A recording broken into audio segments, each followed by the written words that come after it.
YCP నేత Ambati రాంబాబుపై Guntur Nagarampalem police station లో case నమోదైంది. తన ఇంటిపై దాడి చేసిన వారిని అరెస్ట్ చేయాలంటూ ఈ నెల 18న కలెక్టరేట్ ఎదుట అంబటి నిరాహార దీక్ష చేశారు.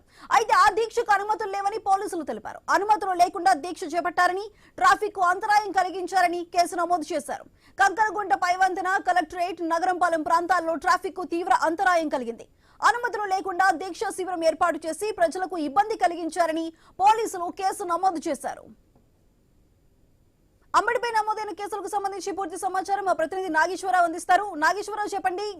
అంబటి రాంబాబు ఒకరోజు నిరాహార దీక్ష చేశారు. అయితే ఆ దీక్షకి సంబంధించి ఎటువంటి అనుమతులు లేవంటూ కూడా కేసు నమోదైంది అంబటి రాంబాబుపై. మరి దీనికి సంబంధించిన డీటెయిల్స్ ఏంటి?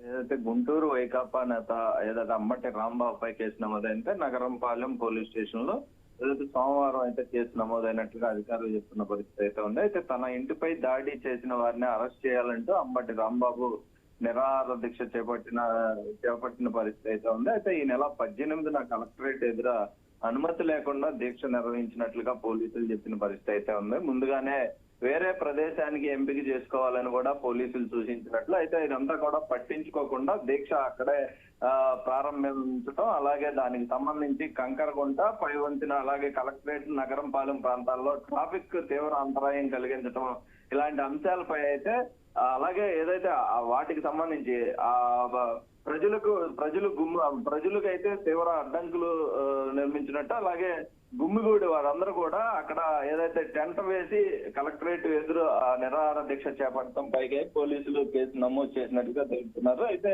గత అంబటి రాంబాబు ఇంటిపై దాడి సంబంధించి, అలాగే దానికి సంబంధించి అంబటి రాంబాబుని దుర్భాషలాడుతూ మాట్లాడిన అంశాలపై అయితే ఎలాంటి చర్యలు తీసుకోలేదు, కేసు నమోదు చేయలేదు అనే అంశం మీద అయితే ఆయన నిరాహార దీక్ష చేపట్టారు. అయితే వీటికి సంబంధించి పోలీసులు అయితే కేసు నమోదు చేసిన పరిస్థితి అయితే ఉంది. ఇటు నుంచి ఏదైతే అంబటి రాంబాబు సైడ్ నుంచి మేము నిరాహార దీక్ష చేసినప్పటికీ కేసు నమోదులు చేస్తారు, అలాగే వారి ఇళ్లపైకి వచ్చి దాడులు చేసి మా ఫర్నిచర్ అలాగే ఇల్లు ధ్వంసం చేసినా కూడా కూటమి నేతలకు సంబంధించి టీడీపీ నేతలు కానీ వారిపై కేసులు నమోదు చేయరు. ఇది ఎక్కడ న్యాయం అంటూ కూడా ఒక పక్కన వైసీపీ విమర్శిస్తున్న పరిస్థితి అయితే ఉంది. మొత్తంగా అయితే ప్రస్తుతానికి కేసు నమోదు చేసింది.